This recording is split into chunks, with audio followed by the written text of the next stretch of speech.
C'est moi. C'est ici. Bah, moi, oui. J'ai le choix. Comment je m'appelle aujourd'hui? Donc, bonsoir tout le monde. Bienvenue à cette séance, à ces deux séances extraordinaires. En fait, la première de la communauté maritime des îles et ce qui sera suivi après par la séance extraordinaire de la municipalité des îles de la Madeleine pour l'adoption du budget 2025. Donc, il est 19h03 déjà. Désolé du petit retard. Et on commence tout de suite avec l'ouverture de la séance pour la communauté maritime des îles. Au point 2, constatation de la régularité de l'avis de convocation. Madame la greffière, l'avis de convocation était conforme? Oui, c'était bien le cas. Là, dans le cas des séances extraordinaires, c'est un peu différent de nos séances ordinaires. Les élus doivent avoir accès, dans le fond, à la documentation 24 heures à l'avance. Ça a été fait bien plus à l'avance que ça, donc on peut constater là, sa régularité. Merci beaucoup. Donc, ça nous amène au point 3, à l'adoption de l'ordre du jour. Il y a un seul point à l'ordre du jour de la séance extraordinaire d'aujourd'hui, qui est le dépôt et l'adoption du budget 2025. Pardon? En fait, j'aurais besoin que des élus constatent... Oui, c'est vrai. Oui. Pardon, merci. Donc, j'ai besoin d'une proposition du Conseil pour une proposition, oui, pour la constatation de la régularité de l'avis de convocation. Georges Pinchot, appuyé par Joanne Lebel. Ensuite, pour l'adoption de l'ordre du jour, comme je le disais, il y a un seul point à l'ordre du jour d'aujourd'hui pour la séance de la communauté maritime. C'est l'adoption, c'est le dépôt et l'adoption du budget 2025. Donc, j'ai besoin l'ordre du jour a été communiqué au moins 72 heures avant la présente séance aux membres du Conseil. J'ai besoin d'une proposition pour l'adoption de l'ordre du jour. Bernard Richard, appuyé par Benoît Arsenault. Au point 4, aux services municipaux.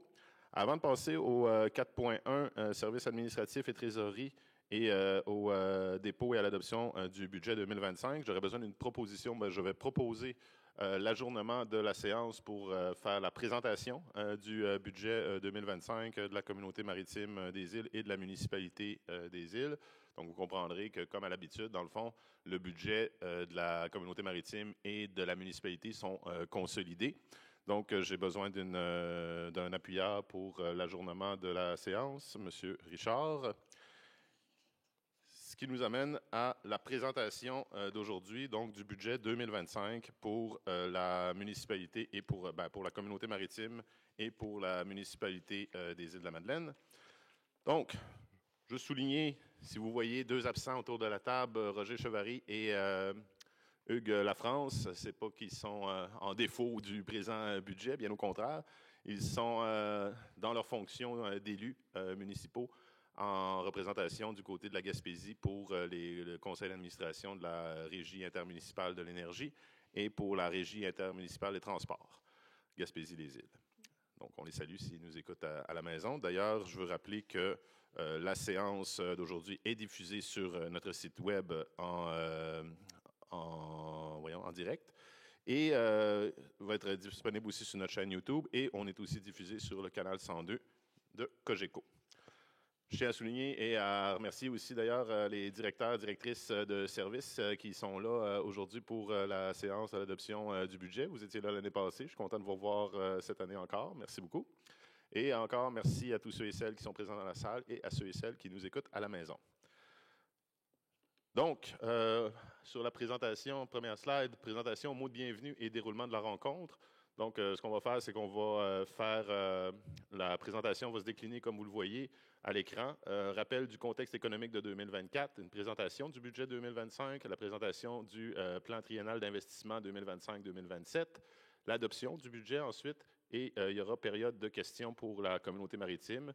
Il y aura la même chose après ça pour la séance municipale. Par contre, on va faire une seule présentation. On ne représentera pas deux fois le même budget, mais il y aura période de questions pour la communauté maritime des îles et il y aura période de questions pour la séance municipale des îles de la Madeleine. Et maintenant, roulement de tambour, je passe la parole à Madame la directrice générale de la communauté maritime et de la municipalité des îles de la Madeleine, Madame Sharon Clavet. Hop, attends, excuse-moi, il faut juste que je te... Voilà. Bonsoir à tous. Merci beaucoup, Monsieur le maire. Merci de votre présence. Je suis bien heureuse d'être parmi vous, de présenter le budget, qui est mon premier budget ici en tant que directrice générale, et le plan triennal d'immobilisation. Donc, comme gestionnaire, c'est un moment important. Comme gestionnaire, c'est pour ça que mes directeurs sont ici. Nos directeurs, mais mon équipe, en fait, sont ici. C'est un moment important dans l'année pour nous. Et c'est quand même, je suis porteuse du message, mais c'est un gros travail d'équipe. Donc, un travail de longue haleine. On a travaillé très fort pour atterrir ce budget. Et je souhaite vous présenter l'équipe qui travaille non seulement pour le budget dans l'année, mais continuellement à servir les citoyens, puis à répondre aux besoins et à faire un travail exemplaire. C'est grâce à eux, en fait, si on arrive avec un budget ce soir dont on vous présente les bénéfices. Alors, ils ne sont pas dans l'ordre, par exemple, mais je vais le faire dans l'ordre. Donc, je vais présenter Chantal Larochelle, qui est en remplacement de notre directrice de la trésorerie, Mme Hubert, qui est complètement la première, oui, c'est ça, à ma gauche. Annie Lebel, directrice aménagement, d'urbanisme, développement du milieu. Mme Caroline Richard, qui est directrice des travaux publics. Monsieur Jean Hubert, directeur infrastructure et bureau de projet. Madame Monica Poirier, directrice des loisirs, culture et vie communautaire. Alexandre Bessette, directeur communication, attractivité, expérience citoyenne. Et nous avons en ligne Madame Caroline Nguyen, qui est à distance, que vous ne verrez pas, mais que vous avez vu dans les précédentes séances. Je souligne aussi l'absence de notre directrice des ressources humaines, Madame Marilyn Lafrance, qui n'est pas là ce soir. Et je ne peux pas passer sous silence Manon Tremblay, qui est notre chef comptable, qui est à distance, qui a travaillé très fort à nous consolider ce budget et ce PTI, et qui est en ligne. Je la salue et je la remercie, bien sûr. Donc, merci à tous de votre rigueur, de votre soutien dans cet exercice. Et sans plus tarder, on a une présentation assez colossale. Donc, je débute la présentation avec... Oui. On n'a pas le directeur de sécurité publique. Oh, mon Dieu, je m'excuse. Oui, qui est absent. Simon Marie, je suis vraiment désolée, pauvre Simon. Simon Marie, qui est absent ce soir, mais qui est directeur, évidemment, incendie, sécurité publique, que vous avez peut-être vu à plusieurs occasions. Alors, je salue Simon. Contexte économique 2024, qui est notre prochain point. Donc, une hausse soutenue des coûts des travaux et des biens et des services. Donc, je pense que tout le monde a vu dans son portefeuille que le coût de la vie a augmenté depuis la pandémie. On est toujours en post-pandémie. L'indice de la consommation IPC en décroissance pendant l'année. Lorsqu'on a fait les budgets, on était à 1,6. Donc, aujourd'hui, on regardait l'indice qui est à 1,9 pour novembre. Donc, ça fluctue encore beaucoup. Et bien sûr, les taux d'intérêt qui ont resté quand même élevés cette année. Ceux qui ont renouvelé leur hypothèque, je pense, en savent quelque chose. Situation budgétaire. Donc, on a poursuivi en 24 l'exercice d'optimisation dans les divers services municipaux. Bien sûr, par la diversification des sources de revenus, autres que la taxation foncière. Donc, dans les recherches de subventions, dans les redevances, notamment les redevances éoliennes, et diverses ententes qu'on peut avoir avec des gouvernements. Donc, il y a des révisions aussi de la tarification qui ont été faites dans des services, des tarifications qui dataient et qui ne représentaient plus nécessairement les coûts des coûts qu'ils représentaient en fait en matière d'opération. Et bien sûr, il y a des démarches politiques qui sont faites pour faire reconnaître des surcoûts, notamment avec l'insularité, mais notamment sur la gestion de matières résiduelles qui est particulière aux îles de la Madeleine. Et donc, on a eu de bonnes nouvelles pour le point TVQ et bien sûr, il y a un budget discrétionnaire que nous avons pour nos matières résiduelles qui nous aide beaucoup.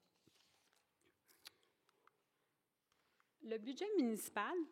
En fait, dans l'ensemble, le budget municipal, c'est une estimation, c'est une photo qu'on prend au moment où on se parle pour une période du 1er janvier au 31 décembre 2025, dans le cas aujourd'hui.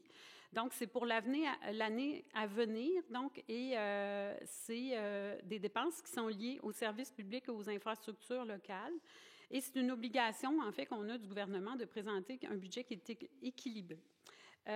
Ici, dans le fond, ce qu'on fait, c'est qu'on anticipe nos revenus et nos dépenses, un peu comme on fait chez nous à la maison. En fait, on prévoit un budget annuel et on reste prudent sur nos revenus, nos dépenses pour être le plus près possible de notre cible.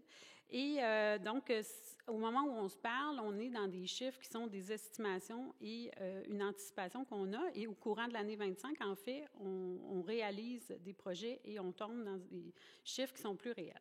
Et une chance ici, on a quand même des ressources, des directeurs qui ont beaucoup d'expérience, donc ça nous permet d'avoir des prédictions qui sont beaucoup plus efficaces que lorsqu'on connaît moins notre territoire ou nos travaux. La particularité, évidemment, aux îles, c'est qu'on l'a dit en début de présentation, comme municipalité, on a deux chapeaux. Donc, on le voit dans les séances, on a la municipalité et la communauté maritime. C'est très rare comme municipalité d'avoir ces deux chapeaux-là. Il y a quelques autres municipalités au Québec. Et ici, on vous présente un budget qui est consolidé. Ça veut dire que les deux budgets sont ensemble, donc on ne fait pas nécessairement dans les chiffres la distinction entre les deux.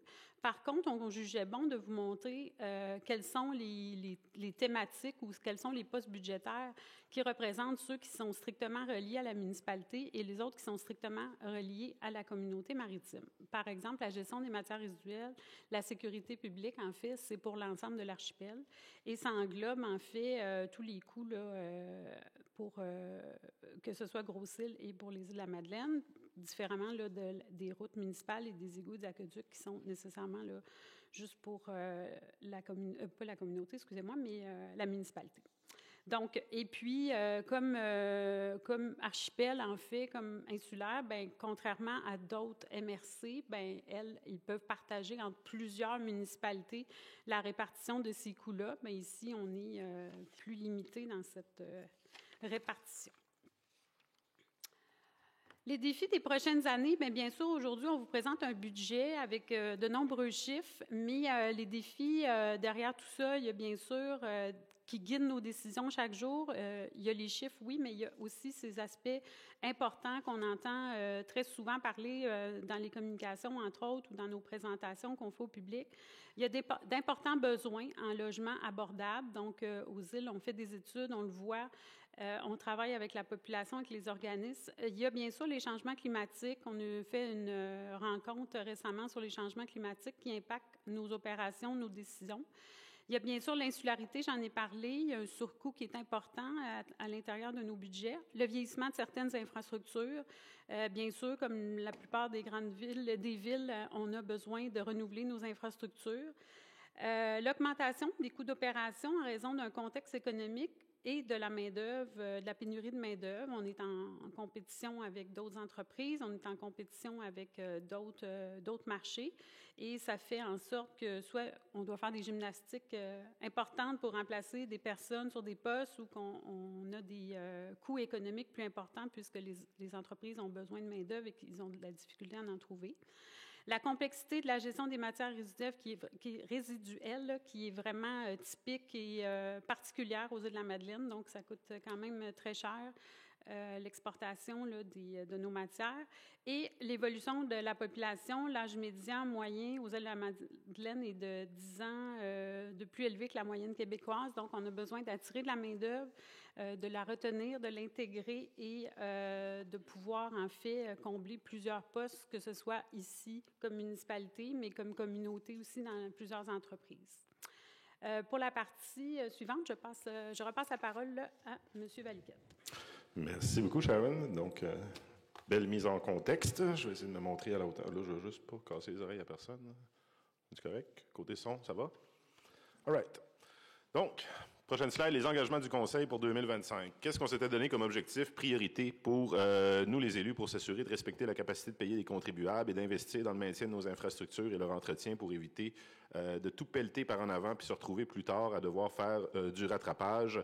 On y va avec le principe de ce qu'on ne peut pas faire aujourd'hui, on va devoir le faire plus tard et on va devoir le faire pour plus cher. Meilleur exemple, centre multisport. Si on construisait ça aujourd'hui, on serait probablement dans l'ordre de 40 millions. Quand il a été construit en 2015 et 2019, la facture globale était de 16 millions, assumée à 2, quelques millions par les contribuables des Îles-de-la-Madeleine, le reste étant financé. Donc, c'est le principe de vous dire, si on avait plus tu pelles par en avant, plus à un moment donné que tu te retrouves avec un mur devant toi. On veut stabiliser la dette, ça faisait partie de nos priorités.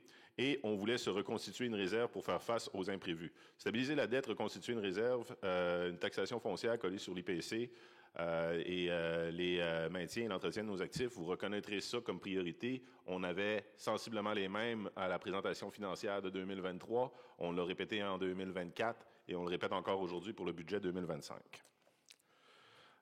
Il faut maintenir la stabilité de la dette, oui, malgré le défi des taux d'intérêt qui s'appliquent, qui sont encore toujours élevés sur des règlements d'emprunt qu'on doit refinancer plus haut que quand on les a faits. On les refinance aux 5 ans. Il faut en tenir compte dans notre cadre financier et c'est ce qu'on fait. Et finalement, c'est ça, se constitue une réserve de surplus libre pour faire face à des imprévus et à l'année drôle 2026. 2026, n'oubliez pas, c'est une année drôle d'évaluation. Donc, il faut s'assurer d'avoir des marges de manœuvre pour pouvoir répondre aux enjeux et aux impacts que ça va amener. Par exemple, s'il devait y avoir des hausses importantes d'évaluation foncière sur certains secteurs. Slide suivante. Compte de taxes 2025 d'une résidence moyenne. La valeur moyenne est de 188 588 pour une résidence aux Îles-de-la-Madeleine. On y va tout de suite avec le crunch, le point saillant, on l'a mis au début. Je ne voulais pas vous faire languir. Un ajustement du taux de taxation résidentielle pour 2025 de 2 %. Ça représente, dans le fond, en chiffres, un ajustement de 57 $ par an pour une résidence moyenne, donc évaluée à 188 588, en incluant les taxes de service si vous êtes avec des bouts de fosse septiques. Si vous avez l'aqueduc, bouts de fosse septiques et matières résiduelles, sur une maison moyenne qui vaut 188 588, ça fait une augmentation de 57 $ pour l'année 2025, donc c'est 1,09 $ par semaine. Si jamais vous êtes connecté aux égouts, la même maison moyenne qui est connectée aux égouts et qui n'est pas les bouts de fosse septiques, ça représente un ajustement de 70 $ pour l'année 2025. Donc, si on prend avec les taxes de service, on parle d'un compte de taxes. C'est pour ça qu'on l'a mis en gras, là. Le taux de taxation, lui, augmente de 2 %. Si on ajoute les taxes de service, le compte de taxes 2025 pour la résidence moyenne, lui, il croît de 2,3 % au total. Slide suivante, s'il vous plaît. C'est moi qui est supposé changer ou c'est correct? Ça fait partie de ma description. Oui, merci. Compte de taxes 2025, immeubles non résidentiels. Bon, on a parlé du résidentiel. Donc, pour le commercial, on parle d'un ajustement de 1,7 %.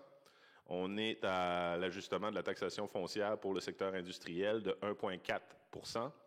Et c'est sûr, ça prend en compte la valeur de l'immeuble et aussi du contrat de collecte des matières résiduelles. Là, par exemple, toutes les entreprises, industries ou commerces n'ont pas le même contrat de collecte ou le même contrat de matières résiduelles.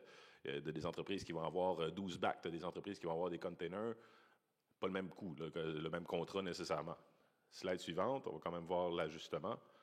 Donc, vous voyez l'ensemble des chiffres avec le détail. Au niveau du taux de taxe, vous avez le 2024 qui était à 0,96 sous du 100 $ d'évaluation, passe à 0,98 du 100 $ d'évaluation. C'est ça la variation de 2 %. Même chose pour les immeubles commerciaux, industriels, 6 logements et plus, taxes, terrain vague, des services. Ça, ce sont nos unités d'évaluation inscrites au rôle 2023-2025. Oui. Pour les taxes de service, l'aqueduc reste pareil. Égout, on a une augmentation de 15 $. Bout de fosse septique, on reste pareil. Matières résiduelles, on doit monter la taxe de service pour les matières résiduelles de 20 $. On passe de 340 à 360. Et quand je vous disais que les contrats varient selon les besoins utilisateurs-payeurs des entreprises, on fait un ajustement qui va être de 2 % sur la moyenne des contrats des entreprises au niveau de la gestion des matières résiduelles. Donc, qu'est-ce que ça représente? Les revenus de taxes foncières pour l'année 2025 sont estimés à 19 868 726. Vous voyez le comparatif avec l'année précédente, 2024. C'est drôle de dire l'année précédente, 2024, on est encore dedans, mais on est en budget. Même chose pour les taxes de service, vous voyez l'évolution. On passe de 6 108 000 à 6 814 000. Transferts gouvernementaux. Et services rendus, utilisateurs payeurs, autres revenus, bien ça, ce sont des éléments qui faisaient partie du plan d'optimisation, si vous vous en rappelez, qu'on avait commencé à présenter en 2023. Donc, dans les transferts gouvernementaux, on a ciblé des possibilités d'augmenter nos revenus en transferts gouvernementaux, notamment le point de croissance de TVQ. Qu'est-ce qu'on trouve aussi dans les transferts gouvernementaux? Bien, vous avez les enlieux de taxes, donc les bâtiments qui appartiennent au gouvernement. Les gouvernements, lui, ne payent pas des taxes foncières en tant que telles. Ils payent ce qu'on appelle des enlieux de taxes. Donc, ce n'est pas le même montant. Mais ça fait partie des transferts gouvernementaux aussi. Et vous avez la péréquation aussi là-dedans. Dans les autres revenus d'intérêt et autres revenus d'intérêt et autres revenus, qu'est-ce qu'on trouve là-dedans? Redevances éoliennes, droits de mutation, donc les taxes de bienvenue. Ça, on ne peut jamais vraiment prévoir avec précision combien il va y avoir de transactions immobilières dans l'année prochaine, en 2025. On n'en a aucune idée. On a une moyenne, mais encore là, on planifie toujours à la baisse ou au plus bas parce qu'on n'a aucune idée de combien ça va donner. Mais dans l'année 2024, il y a quand même eu plus de revenus de droits de mutation que prévu initialement. Les intérêts, bien, quand on a des liquidités dans le compte de banque, bien, ça génère des petits revenus d'intérêt, notamment dans les autres revenus. Vous voyez que pour l'année 2025, c'est 978 000. Il y en a 681 000 là-dedans. C'est la redevance éolienne. Et le reste, ben c'est ça, c'est surtout les droits de mutation, puis un petit peu au niveau des intérêts de l'argent, de la liquidité. Vous avez aussi là-dedans le Fonds de gestion durable du territoire. On y reviendra. Donc, variation de la taxe foncière. Dans les unités d'évaluation qu'on a parlé tout à l'heure, qu'est-ce que ça représente, dans le fond, dans l'ensemble complet des revenus de taxation? Bien, c'est surtout les taxes résidentielles qui représentent la grosse part des revenus de taxation de la municipalité. Donc, vous avez 61 % qui provient de la taxe résidentielle. Là-dedans, il n'y a pas de subvention, il n'y a pas de transferts gouvernementaux, il n'y a pas d'autres revenus de péréquation, de transfert, de surplus ou de quoi que ce soit. C'est vraiment juste les revenus de taxes foncières. Et elle se répartit comment? Dans le résidentiel à 61 %, dans le INR, donc les commerces à 30 %, à 5 % du côté des industries, 6 logements et plus. Ça vaut à peine la peine d'en parler. On n'en a pas beaucoup. On va en avoir plus apparemment, mais on verra. Donc, ensuite de ça, ça nous amène à L'allocation de la taxe foncière, bon, vous voyez que la taxe foncière, on parle de revenus de 19 868 000 pour 2025, c'est de ça que je vous ai parlé. Donc, il se répartit comment dans les services municipaux? Votre dollar, dans le fond, qui vient de la taxe foncière, il s'en va en proportion, dans quel service de la municipalité vous les avez ici?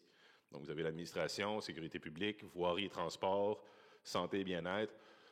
Santé et bien-être, ça, c'est par exemple la contribution à l'Office municipal d'habitation, à l'OH, pour les HLM, puis des habitations à loyer modique.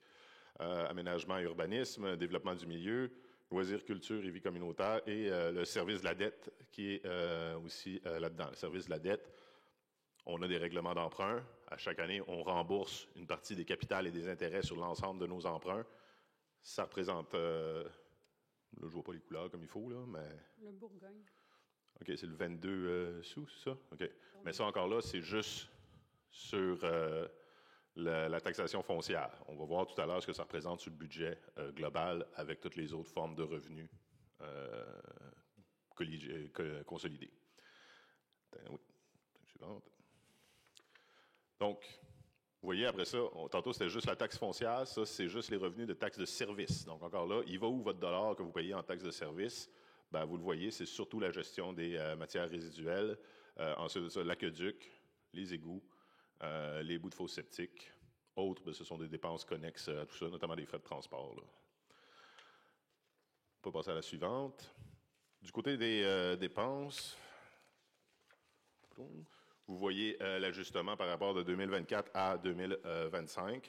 Donc, c'est un budget équilibré, donc il arrive au même total que les revenus de tout à l'heure. Je tire votre attention, c'est assez clair pour l'ensemble des lignes. Je vous dirais que c'est l'avant-dernière en bas, là, affectation nette, où on peut se poser la question. Dans le fond, qu'est-ce que ça signifie cette ligne-là? Ce sont pour l'année 2025, c'est que là, on a de l'argent de surplus qu'on est capable d'affecter aux dépenses. Et du surplus affecté. Il y a une partie que soit c'est des surplus affectés, ça c'est les surplus affectés, c'est une réserve que le conseil et l'administration municipale a eu la sagesse et la prudence il y a plusieurs années de se constituer pour affecter à des services particuliers de grande importance. Par exemple, une petite réserve pour s'il y a des tempêtes ou des événements particuliers pour des mesures d'urgence. Par exemple, pour l'égout, l'aqueduc. Ce sont des surplus qui sont générés dans ces services-là et qu'on ne peut que dépenser dans ces services-là. À côté de ça, vous avez, enfin, des surplus libres qu'on a par rapport à les excédents de 2023 et 2024, qu'on n'avait pas pour le budget en 2022, mais qu'on est capable de réaffecter justement pour maintenir la taxation à un niveau raisonnable. Donc, pour nous aider à maintenir un niveau de taxation raisonnable. D'ailleurs, l'utilisation des surplus, à l'autre page, il faut vous détailler ça un peu plus. La gestion des matières résiduelles à 1 800 000.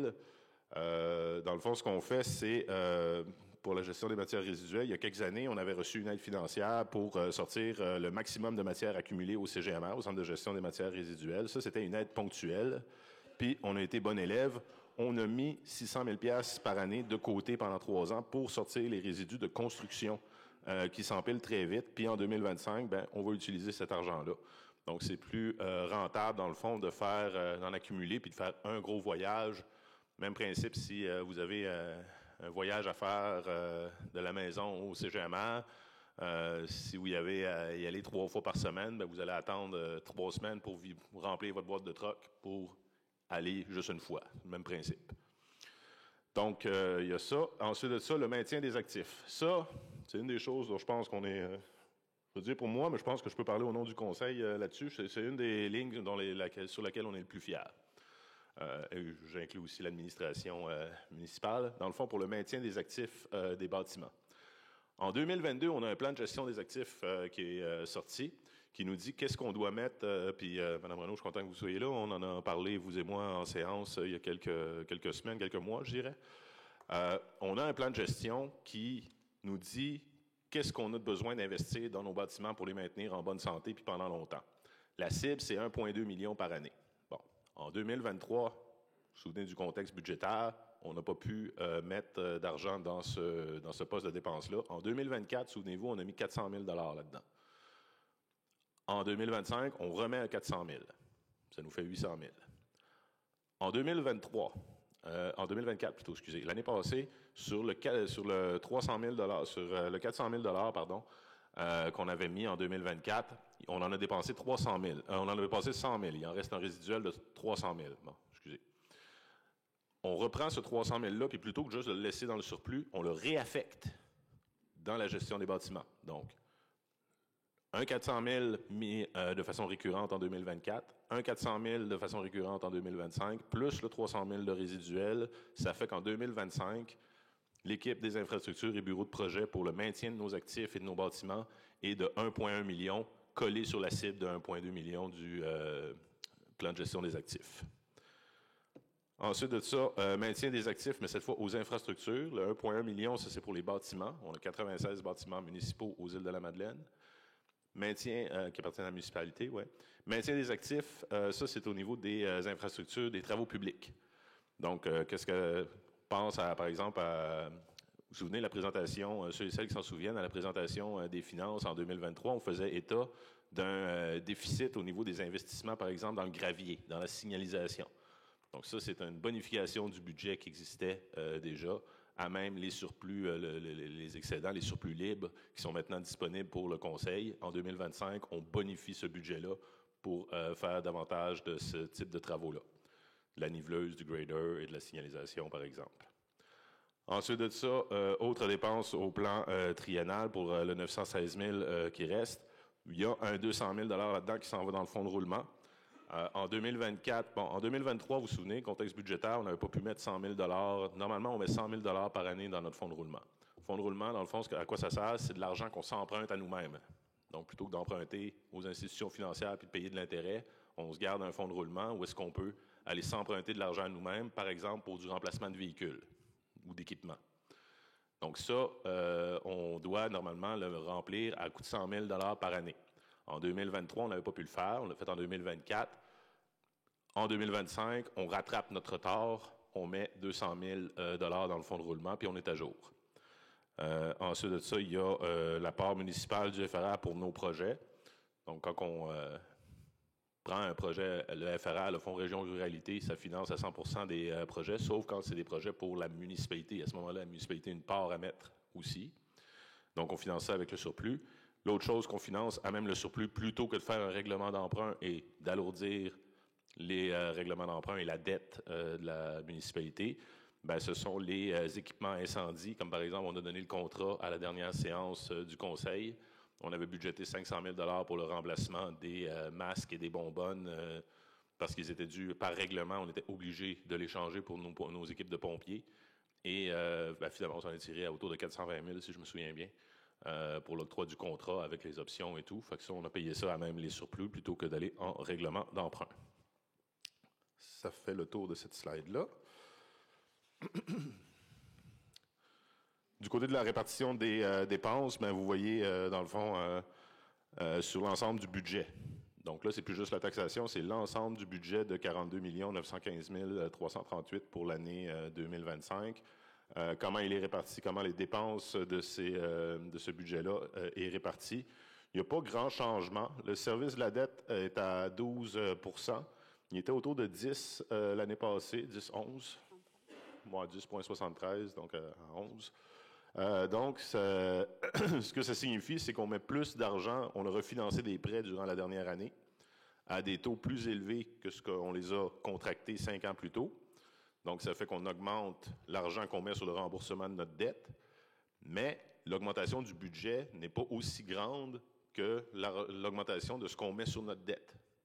Si on avait mis un budget de 44 millions, par exemple, ben on serait encore autour de 11-10 %. Fait que c'est pas une mauvaise nouvelle.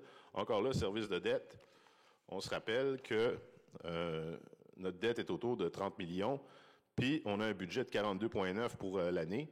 Donc, notre dette, ça équivaut à 80-85 % de notre revenu annuel. Pour reprendre l'image que j'ai donnée l'an dernier, c'est comme si je me mettais un prêt ou une hypothèque de 85 000 sur le dos sur 20-25 ans, puis que je gagnais 100 000 par année. C'est pas stressant au niveau de ma capacité de rembourser. Donc, voilà, ça nous amène à l'autre. Je vais juste me remettre à jour avec le fait. Bon, ça, c'est l'évolution du budget et de la masse salariale. Donc, en rouge, vous voyez la courbe de la masse salariale depuis 2021 et en bleu, l'évolution du budget. 2022 à 2023, bon, ben, vous vous souvenez, le budget a connu une augmentation pour le budget 2023, notamment les taux d'intérêt, l'inflation qui était dans le tapis. On avait aussi des projets comme le centre de services qu'on s'était mis à payer à peu près dans ces temps-là. Et vous voyez que la courbe de la masse salariale est juste au-dessus de 15 millions, ce qui représente un peu moins de 40 du budget municipal. Et c'est normal. Je vous rappelle aussi qu'il y a une partie de des employés là-dedans qui font partie de la masse salariale, mais que leur salaire est subventionné. Ce n'est pas payé à partir des comptes de taxes des citoyens. Donc, 40 c'est sûr que si on a un commerce de détail, ce serait trop élevé. Par contre, si vous êtes un OBNL, c'est très bas aussi. Donc, on est vraiment dans la norme et dans la marge au niveau de la masse salariale. Puis, c'est de montrer aussi que ce n'est pas la masse salariale qui fait nécessairement monter le budget. Si c'était le cas, si la masse salariale montait plus vite que le budget ou avait un impact direct sur l'augmentation du budget, les lignes seraient différentes, seraient pas mal plus en coïncidence. Donc, ça nous amène à la dernière slide, mais qu'on a déjà vu tout à l'heure.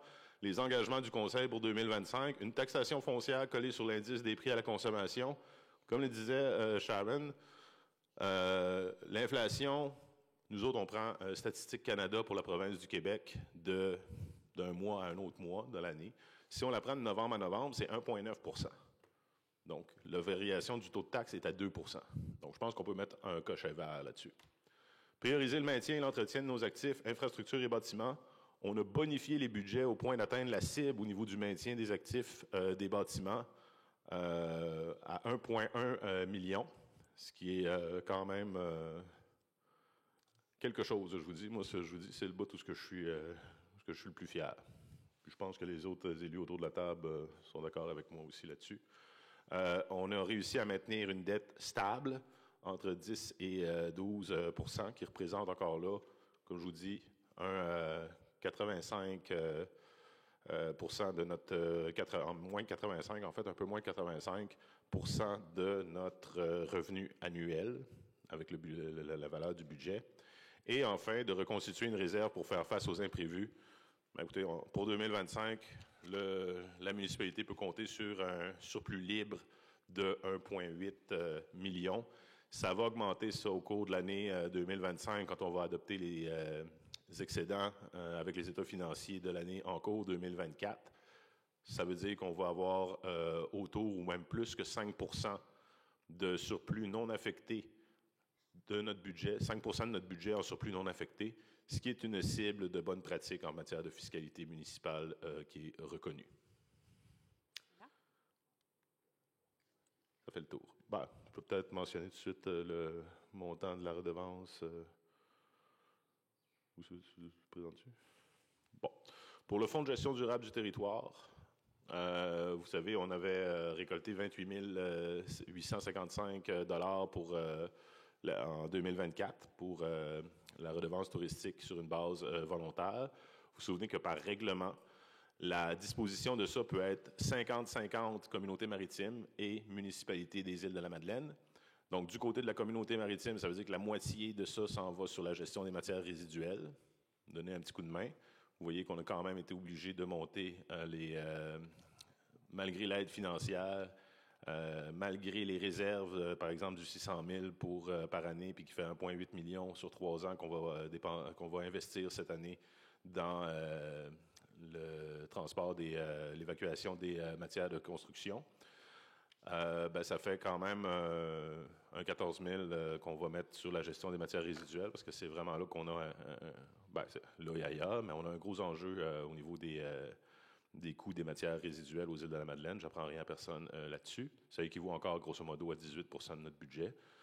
Et l'autre moitié, pour la municipalité des Îles-de-la-Madeleine, donc un 14 000 quelques, va aller sur un projet d'infrastructure récréo-touristique, c'est-à-dire un projet d'installation de toilettes publiques du côté de l'île d'Entrée.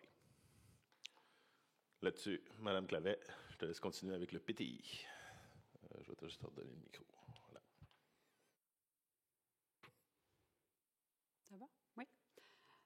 Donc, on vient de faire le budget qui est vraiment plus au niveau des opérations courantes. Le plan triennal d'immobilisation. En fait, ici, on est sur des projets d'immobilisation. Je vais vous en donner quelques exemples dans les acétates suivantes. L'objectif d'un plan triennal, c'est vraiment de faire une programmation. C'est une programmation, c'est pas un budget, c'est vraiment une programmation qu'on se place sur un horizon de 3 ans, 5 ans, 10 ans. Ici, un minimum qu'on a à présenter comme municipalité, c'est un minimum de 3 ans par la loi. Et bref, c'est les investissements qu'on prévoit dans les prochaines années. Un peu comme votre maison, vous savez que votre toit, il dure 20 ans. Bon, vous savez que dans 20 ans, il y a des bonnes chances qu'on doit réparer notre toit ou changer le toit, les fenêtres, etc. C'est un peu la même chose qu'on fait.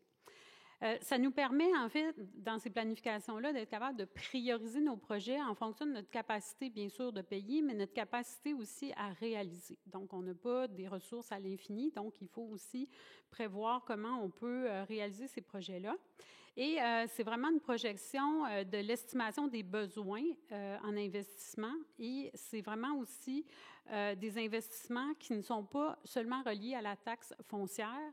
On a parlé de règlement d'emprunt tout à l'heure, mais c'est aussi des surplus, c'est des subventions qu'on peut avoir.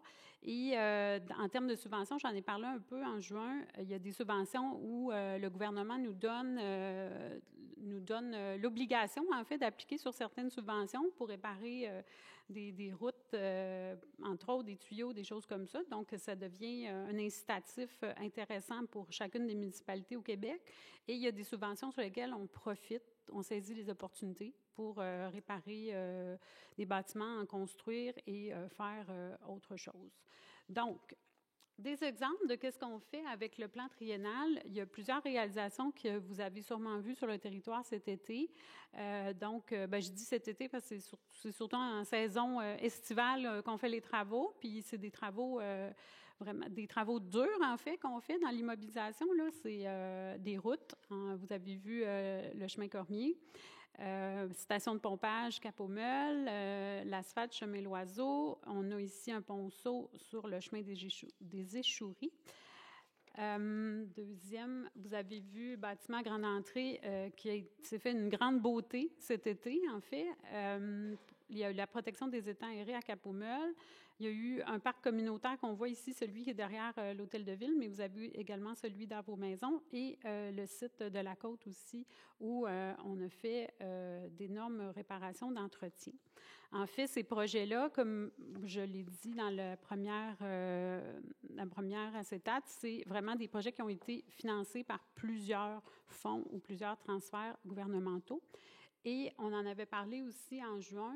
En fait, on est très proactif à aller chercher des subventions. Donc, ici, dans la moyenne, on est à 56 % de notre programmation qui est subventionnée par diverses sources autres que la taxation foncière. Donc, vous voyez là, la répartition qui est sommaire là, ici sur le budget qu'on présente. Pas le budget, je m'excuse, sur la programmation qu'on présente du PTI.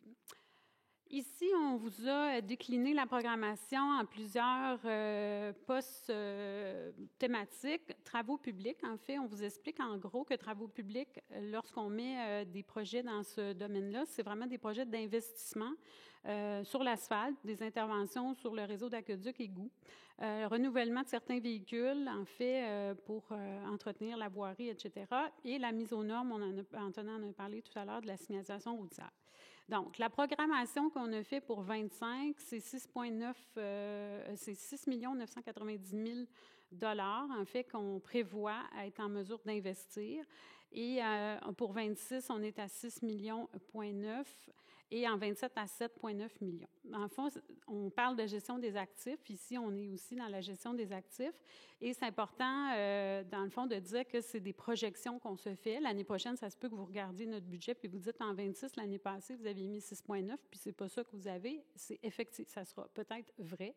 Et l'idée, c'est que tout le long de l'année, on continue à travailler sur nos projets et on raffine, dans le fond, notre programmation. La suivante, on est sur les infrastructures, le bureau de projet. Donc, on vise ici des investissements en matière de construction, réfection de bâtiments municipaux. On a vu le site de la Côte, entre autres. Cela vise également des projets liés aux interventions avec les changements climatiques. Donc, il y a une subvention très importante qu'on peut bénéficier présentement, c'est la TCL, qui est une subvention sur les plans climat. Et vous avez des montants, comme en 25, vous voyez le montant de 11 300 000. En fait, il y a aussi dans cette équipe, dans ce poste budgétaire, le cadre d'intervention d'érosion de submersion côtière. Vous avez vu aux îles, il y a eu plusieurs projets de stabilisation. Donc, ces projets-là, en fait, sont subventionnés fortement, majoritairement par le MSP avec qui l'équipe travaille pour faire ces projets. Donc, c'est pour ça qu'apparaît des montants de la sorte. Vous avez en 26, 8,9 millions qu'on prévoit et en 27, 6,7 millions qu'on prévoit. Hygiène du milieu, ici, on est vraiment plus dans tout ce qui est compostage, matières résiduelles et eaux usées. Donc, la réfection de la plateforme de compostage, on en a parlé souvent. Dans le fond, les îles de la Madeleine, vous avez été très précurseurs en 92 de commencer à composter. Donc, c'est une plateforme, en fait, qui est en fin de vie, qui n'est plus aux normes. Et on a passé une résolution justement pour aller chercher des subventions importantes au niveau du gouvernement. Le renouvellement d'équipements, d'infrastructures servant à la gestion de matières résiduelles. En fait, le bâtiment aussi est en fin de vie. Il a sûrement la plus belle vue au monde d'un centre de matières résiduelles, mais il est quand même en fin de vie. Donc, on doit travailler à le maintenir et probablement faire des réparations très importantes. Et bien sûr, on a vu dans les projets 2024, les étangs aérés et le traitement des bouts de fosses septiques. On a plusieurs fosses septiques sur l'île, donc c'est quand même un enjeu important. Donc, 3 millions en 25, 5,5 millions en 26 et pour 27, 8,3 millions qu'on a fait une estimation, une programmation au moment où on se parle. Loisirs et culture, les investissements en matière de loisirs et culture, vous avez vu, puis vous voyez aussi ici sur la photo le parc dans vos maisons, vous avez vu celui derrière. Donc, c'est des aménagements de sites récréotouristiques, de sites pour la communauté, des équipements qu'on fait l'entretien, qu'on modernise aussi, des équipements sanitaires aussi. Piscine régionale, entre autres, qu'on partage avec le centre, pas le centre, mais la commission, oui, le centre de services scolaires, fait qu'ils ont reçu la présentation sera en ligne, hein, vous pourrez avoir tous ces détails par la suite. Donc, qui ont eu une subvention du ministère de l'Éducation. Donc, c'est notamment un projet qu'on partage avec le centre parce qu'on utilise la piscine. Donc, en 25, 432 500 qui est prévu. En 26, 1,3, excusez-moi, millions. Et en 27, on est plus à 6 millions. Donc, c'est pour divers projets, notamment la Maison de la Culture aussi. On travaille à chercher des subventions pour être capable de faire en sorte qu'elle ait un regain et qu'on puisse accueillir davantage de citoyens. Sécurité civile, on l'a dit, sur l'archipel, on doit être autosuffisant et indépendant. On ne peut pas compter sur le service des incendies d'à côté pour venir nous aider. Bref, mise aux normes des équipements qui est très important, c'est normé, c'est pour la santé, évidemment, des pompiers, mais c'est aussi pour la sécurité des citoyens. Donc, des formations, des travaux d'entretien de bâtiments, des équipements de secours. Donc, en 25, on est à 327 000, en 26, 842 et en 27, 4 millions 25 000. En fait, ici aussi, on aura des équipements qui seront à changer et vous savez sans doute, mais en matière de pompiers et tout, on est quand même dans des équipements qui sont coûteux parce qu'ils sont sophistiqués et on a besoin d'investir. Écoquartier, vous en avez entendu parler plusieurs fois. Il y a plusieurs séances qui ont eu lieu en 24 et il y en aura plusieurs autres en 25. Donc, c'est un projet le développement de l'écoquartier. C'est une programmation qui est présentée, comme je disais, annuellement, 100% financée par le ministère de l'Économie, de l'Innovation et de l'Énergie. En 25, 4,3 millions de prévus dans cette subvention. C'est 100% financé ici. En 26, 2,6. Et en 27, là, 1 55 000. Et ce sera la fin de la subvention. Et bien sûr, l'écoquartier devrait être assez avancé. Mise à niveau des équipements TI, bien, on est dans l'entretien, dans le remplacement d'achat d'équipements informatiques. Ce n'est pas que des ordinateurs. Ici, on est vraiment dans les serveurs. Comme municipalité, on a aussi toute une sécurité autour de ces serveurs-là. Donc, on est à 77 000 78,53 000. Et le total du PTI ici de 25 à 27 est de 87 084 925. Et je rappelle ma petite pointe de tarte là, où on va chercher plus de 50 % en fait là, en transfert et en toutes sortes d'autres fonds et subventions. Donc, ce n'est pas uniquement de la taxe foncière. Je cherche ma petite feuille, en fait, parce que j'avais une petite note avant de vous souhaiter joyeuses fêtes. En fait, vous avez vu beaucoup de chiffres, beaucoup de projets, beaucoup de notions, beaucoup de choses. C'est peut-être un peu étourdissant, effectivement, là, de nous-mêmes, on l'est un peu étourdis avec ces présentations-là. Mais je tiens à rappeler qu'en arrière de ça, même si notre présentation est beaucoup de technique, on travaille pour le citoyen, c'est important. C'est des projets qu'on fait pour les citoyens, pour toutes sortes de besoins. On le voit, c'est très varié, en autant de la sécurité, les loisirs, que les infrastructures. Donc, c'est le citoyen avant tout pour lequel on travaille. C'est important de se rappeler ça en arrière. Puis, je voulais remercier toute l'équipe encore une fois. Je remercie Isabelle, notre greffière. Je remercie la confiance des élus aussi de nous donner ce plaisir-là de travailler. Je pense qu'on est tous des gens très passionnés. Et je vous souhaite de très joyeuses fêtes. Donc, amusez-vous et profitez-en bien. Merci beaucoup. Merci, Mme Clavet. Je pense qu'il y avait la mention du sondage. Oui. Je vais y aller. Oui. Bien, la poste est recommencée, comme vous le savez. Donc, on avait fait une annonce qu'il y aurait un sondage. On l'avait dit, hein? Oui. Je regarde Alexandre, mais c'est ça. Donc, on a un sondage qui veut justement avoir vos impressions, vos commentaires sur nos services. Donc, on voulait le lancer en novembre, mais malheureusement, avec la grève, on n'a pas pu. Mais vous allez recevoir dès janvier, parce que la poste va être un petit peu en retard, j'imagine, là, mais dès janvier, vous allez recevoir un formulaire qui a un numéro unique, si je ne me trompe pas. Vous allez pouvoir, en ligne, aller remplir le sondage. On attend, on espère beaucoup de réponses. C'est important pour nous, ce sondage-là. En fait, c'est une occasion pour les citoyens de nous donner vos commentaires et bien sûr de nous aiguiller puis nous donner aussi vos félicitations, peut-être aussi. Donc, l'idée, il faut rester positif. Donc, l'idée, ça va être, dans le fond, de le dire à vos amis aussi, puis de le dire à tout le monde, mais le sondage devrait partir en janvier. Puis, on pourra présenter les résultats. Bien sûr, ça sera public par la suite. Là. Il n'y aura pas de... Bien, merci. Merci beaucoup, Sharon. Donc, j'aurais besoin d'une proposition pour reprendre le cours de la séance extraordinaire. Joanne Lebel, appuyée par Georges Pinchot. Ensuite de ça, on arrive au 4.1 après la présentation, services administratifs et trésorerie. 4.1.1, dépôt et adoption du budget 2025. J'ai besoin d'une proposition pour l'adoption du budget. Georges Pinchot, Benoît Arsenault. Sur celle-là, par exemple, c'est vrai, ceux et celles en faveur de la proposition de la résolution. Unanimement résolu, M. Burke? Si? All right. Donc, ça nous amène au point 5, à la période de questions. Si vous avez des questions à propos de la présentation pour la communauté maritime, je vous rappelle qu'il y aura une autre période de questions aussi pour la municipalité, si vous voulez. Mais vous présentez au micro et vous présentez et nous posez votre question pour la période de questions de 30 minutes. Bonsoir. Bonsoir. Bon, premièrement, je vais vous féliciter de ne pas nous avoir mis dans le trou comme l'ancien maire. OK? Alors, en passant, voilà. Non, répondez pas. Bon, d'accord. OK. Alors, j'aimerais savoir le 100 % d'écoquartier. Est-ce qu'il y a un montant maximum pour avoir du 100 % ou c'est 100 % de let's go for the...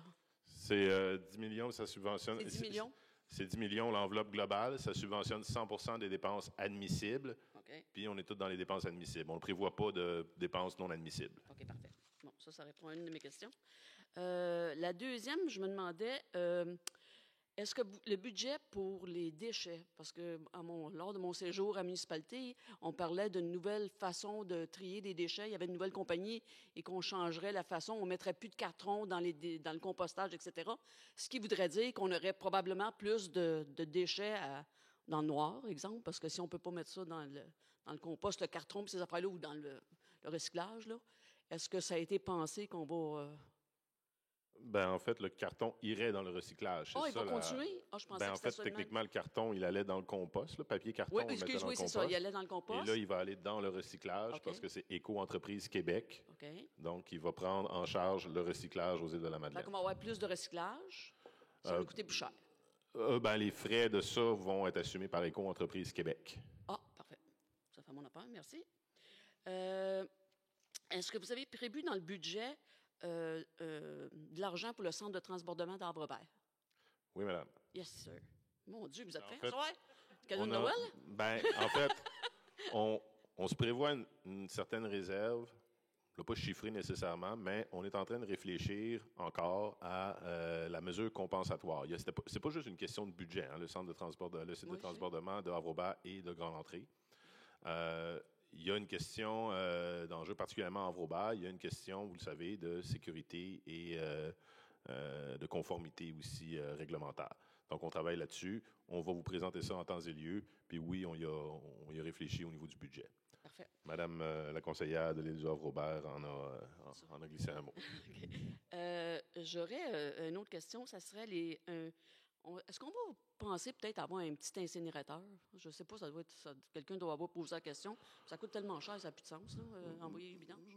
Je vous assure que plusieurs analyses et il y aura d'autres. Il y a une mise à jour des possibilités, mais oui, c'est quelque chose qui a été réfléchi, la question de l'incinérateur.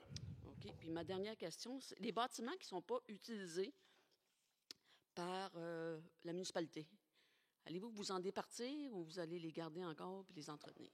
Ça dépend. Il y a tout un processus pour se départir de bâtiments qui appartiennent à la municipalité. On a une liste de bâtiments excédentaires. Encore là, c'est en vertu de la gestion des actifs puis évaluation des besoins. Donc, on a l'équipe des infrastructures, dans le fond, qui nous font des recommandations, conseils. Est-ce qu'on devrait se départir? Est-ce qu'on pourrait trouver une nouvelle vocation? Est-ce qu'on pourrait faire telle option? Donc, c'est du cas par cas. C'est ça, parce que comme je vous expliquais la dernière, en tout cas, une fois, je vous donnais l'exemple la Corporation des Acadiens, qui est un beau bâtiment sur la Grave, mais malheureusement, il est utilisé une semaine par année. Alors, je trouve ça, qu'on entretienne un bâtiment comme ça pour une semaine par année.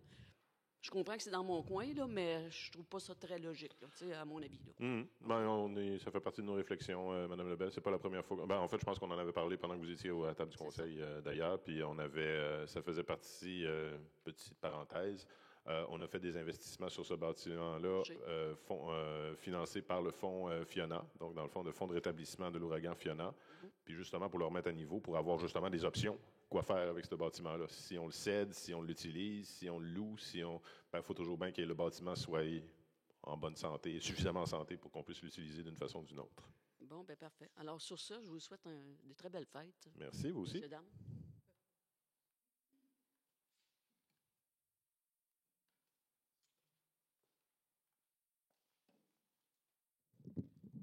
Bonsoir, Jackie Poirier. J'avais quelques petites questions. Tout d'abord, Mme Clavet, vous nous avez dit à la dernière rencontre municipale que vous nous donneriez le nombre de nuitées qu'elle allait être réservée. Aujourd'hui, M. Poirier, on va prendre les questions sur le budget. C'est une séance extraordinaire juste sur le budget. Je vous invite à reposer votre question à la prochaine séance ordinaire du Conseil. OK, parce que la dernière séance ordinaire, vous m'avez dit de la poser aujourd'hui. Je vous ai dit de poser ça au budget. Oui, Mme Clavet a dit que vous allez savoir à la prochaine rencontre. C'est rencontre ordinaire du Conseil. Non, au budget, c'est ça que vous avez dit. Aujourd'hui, c'est le budget. Ben non. Vous réécouterez sur YouTube. OK. Regardez, d'abord, je me suis trompé la dernière fois. Je m'en excuse. Non, c'est Mme Clavet qui avait dit ça. Oui, pas de problème. On s'est trompé la dernière fois, on s'excuse. Aujourd'hui, on va prendre les questions seulement sur le budget. N'y voyez pas un manque de transparence ou un désintéressement de répondre à votre question, M. Poirier, je vous assure. Il n'y a pas de problème. J'en profiterai même pour... Bon, le téléphone est fermé. C'est pas grave. Je poserai la question à la prochaine séance. Matière résiduelle, on en est où avec la vente des métaux et ça se vend à combien? On est censé avoir du revenu avec ça. Vous parliez tantôt qu'il y avait une difficulté à sortir les métaux lourds et tout ça pendant un bout. J'ai parlé C'était des voitures, je ne sais pas. Là. Non, j'ai parlé des anciens des déchets enfouis, de l'ancienne dompe. OK. J'ai parlé des cendres de l'ancien incinérateur. J'ai parlé des matières de construction et des bardeaux d'asphalte. OK. Bon, l'affectation des métaux, les VHU là, particulièrement, bon, on en fait une partie, puis effectivement, on est en élaboration et en discussion avec un entrepreneur indépendant de la municipalité pour bonifier ce service-là, pour essayer de nous aider, parce qu'effectivement, c'est tout un... Gestion des matières résiduelles, il faut absolument se dire, ça sera toujours compliqué, et ça ne l'est pas moins avec les véhicules hors d'usage. Oui, mais ça, il y a déjà un contrat qui avait été donné pour les véhicules hors d'usage? Là, je ne sais pas par cœur à quel contrat vous faites référence. Là. Il y a déjà des contrats qui se sont donnés dans le passé, mais là, il faudrait me préciser de quoi vous Ben, parlez. en ce moment, qui sort les véhicules? C'est pas la municipalité? Ben, en ce moment, on a soit des ententes, oui, on a une entente avec un entrepreneur, mais nous, on les conditionne une partie. Puis après ça, on a un entrepreneur avec qui on est en discussion pour le service, mais qui doit encore s'équiper, finir de s'équiper pour assumer le plein service de ça. On est en discussion avec cet entrepreneur-là pour essayer de bonifier le service au plus rapidement possible. OK, parce que ce qu'on me disait, c'est qu'il y avait des arriérages, qu'on nous devait des sous à la municipalité pour ces métaux-là et que le prix n'avait pas été négocié depuis plusieurs années. Parce qu'il a été vu à la baisse au début de la pandémie. Ben, écoutez, là, beaucoup. vite de même, je ne suis pas au courant. Là. OK, c'est possible de vérifier. Ben, vous voulez que je L'accès à vérifie? l'information ou, Non, ben, ça dépend. Là. Votre question, c'est quoi? C'est de vérifier? Ben, si on est à jour là-dedans, si on a été payé pour le métal, et puis si le prix peut être négocié, parce que ça fait partie des revenus de la municipalité. Oui, OK. Ben, c'est des revenus consolidés. Là. Je ne suis pas sûr de bien comprendre votre question. Là. Ce que vous me demandez, dans le fond, c'est est-ce que la municipalité a reçu des revenus pour l'exportation de métal Comment était elle-même? Oui. OK. Bon, je vais essayer de vous trouver la réponse. Puis, ça fait combien de temps? Parce que ce montant-là était censé être négocié chaque année. Ben là, M. Poirier, je vous inviterai à préciser vraiment votre question, parce que là, je ne sais pas quoi vous répondre. Là. J'ai de la misère à comprendre votre question. Vous voulez pour l'année 2023, par exemple, qu'est-ce que la municipalité a reçu comme montant par rapport à de la vente de métaux, c'est ça? Oui. OK. Parfait. On va essayer de vous trouver ça. 2023-2024. Bon, Demande d'accès pour ça? Bon, peux-tu vous inviter à envoyer une demande d'accès à l'information à ce moment-là? Non, mais c'est que ça rentre dans encore là, c'est pas un découragement ou un désintéressement de répondre à votre question. C'est vraiment pour aller chercher, avoir une question claire pour vous donner une réponse claire. D'accord. C'est vraiment juste ça. Parce que là, vous me dites ça à moi. Là, après ça, la séance finie. Est-ce que j'en parle avec... C'est ça, là, on ne peut pas prendre la liste des requêtes de tout le monde en séance du public. C'est vraiment pour être structuré et être ordonné.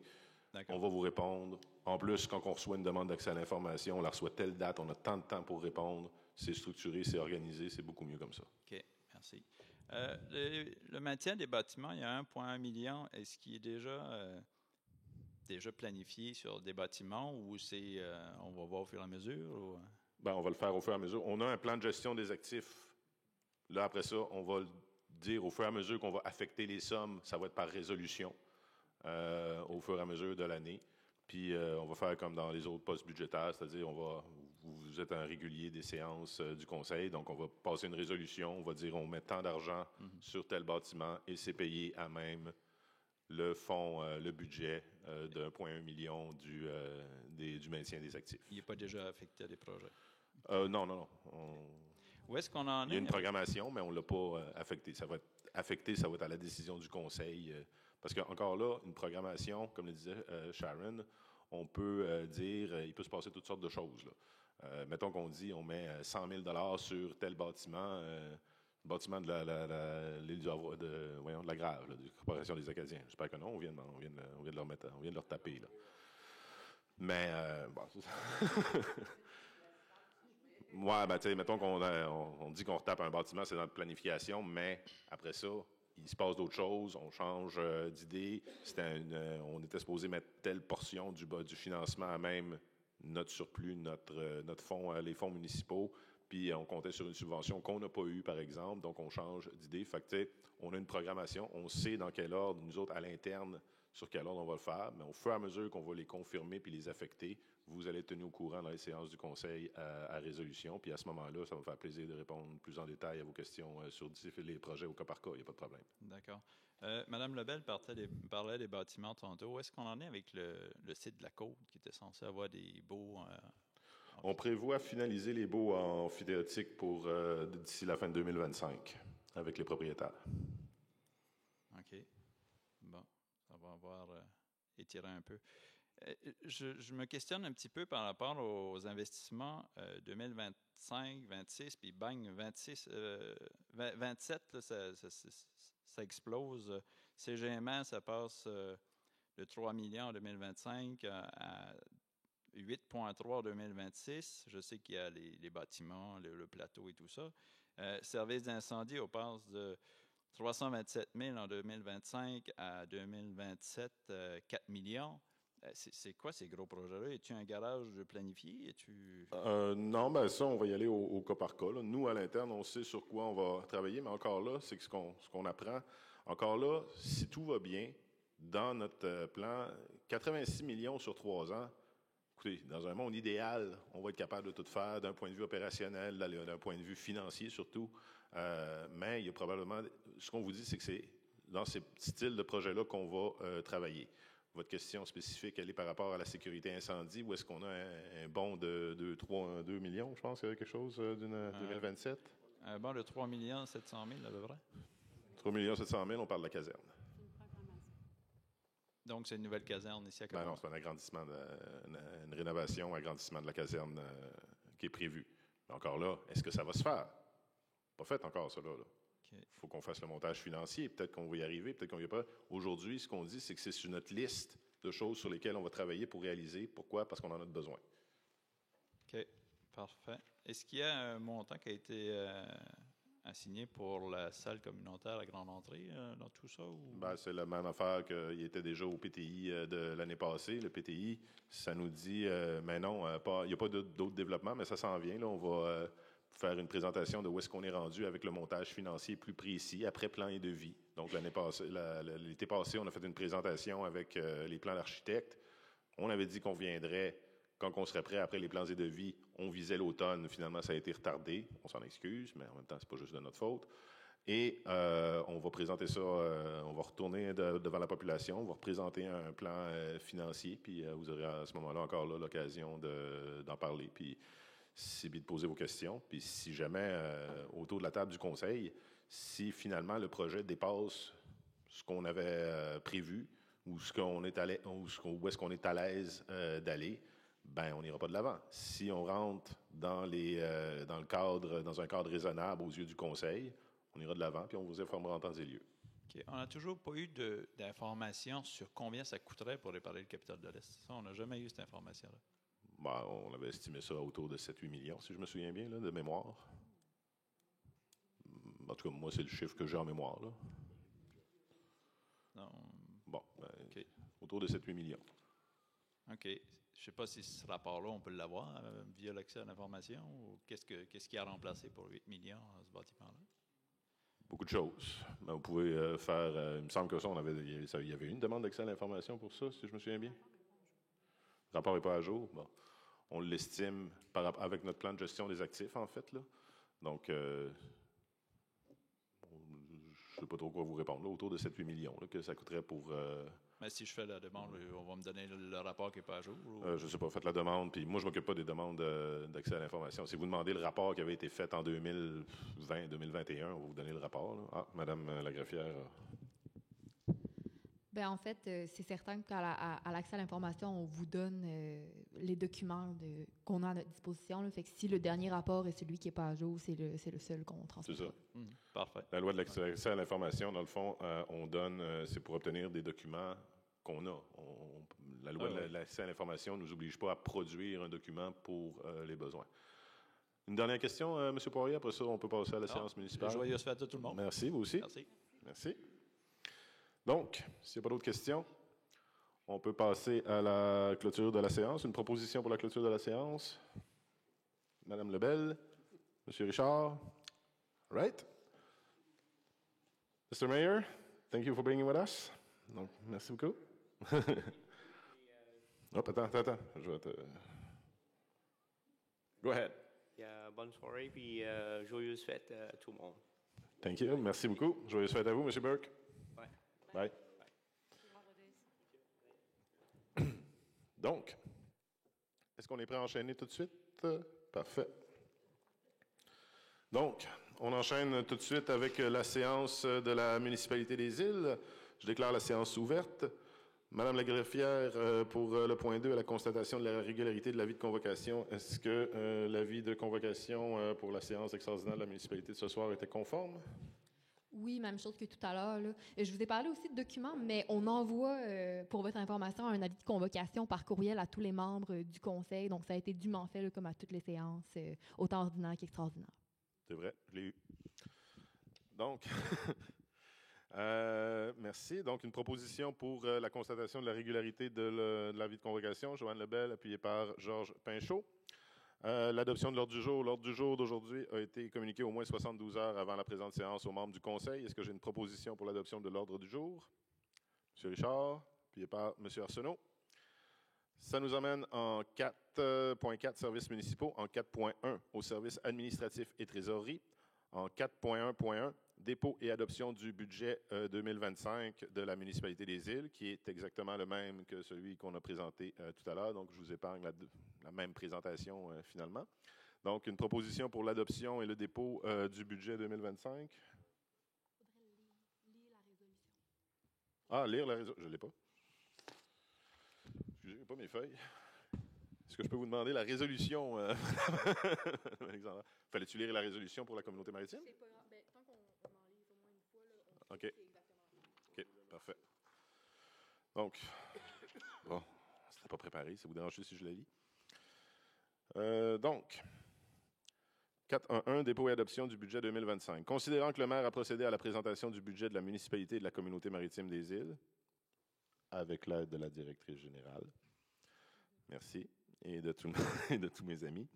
Considérant que les taux des divers services municipaux ainsi que le taux de la taxe foncière ont été divulgués pour l'année 2025, considérant que le budget a été déposé au Conseil séance tenante pour adoption, en conséquence, je propose d'approuver les prévisions budgétaires 2025 de la municipalité et de la communauté maritime des Îles-de-la-Madeleine. Est-ce que j'ai un appuyeur? Georges Pinchot. Est-ce que, là, ensuite de ça, ceux et celles en faveur de la proposition? Unanimement résolu.